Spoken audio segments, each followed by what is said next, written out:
Hi hello నమస్తే. ఈరోజు వీడియోలో ట్యూనా ఫిష్ని ఏ విధంగా ఫ్రై చేసుకోవాలో చూపిస్తున్నాను. ఈ ట్యూనా ఫిష్ అనేది మన హార్ట్కి చాలా మంచిది.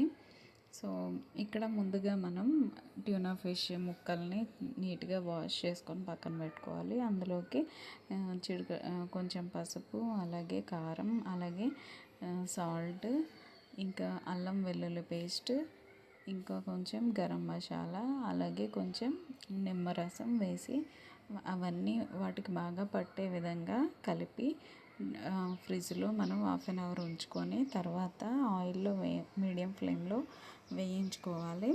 ఇవి బాగా వేగితేనే బాగుంటుంది. కానీ ఇవి ఫిష్ లాగా అయితే అస్సలు అనిపించవు. చికెన్ ఫ్రై పీస్ తిన్నట్టుగా అనిపిస్తుంది. సో పిల్లలు కూడా చక్కగా తినేస్తారు ఇలాంటి ఫ్రై పెడితే.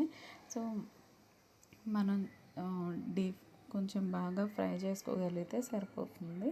టేస్ట్ అయితే చాలా బాగుంటుంది. మీరు తప్పకుండా ట్రై చేయండి. ఈ విధంగా అయితే చేసి చూడండి. అంతేకాదు లాస్ట్లో మనం కొంచెం కరివేపాకు అనేది అందులో వేయించి ఫ్రై మీద వేసుకుంటే బాగుంటుంది. అంతేనండి, ట్యూనా ఫిష్ ఫ్రై ఇది చాలా ఈజీ అండ్ హెల్దీ కూడా. నచ్చితే మీరు కూడా తప్పకుండా ట్రై చేయండి. Thank you for watching. Thank you. Please do like, share and subscribe.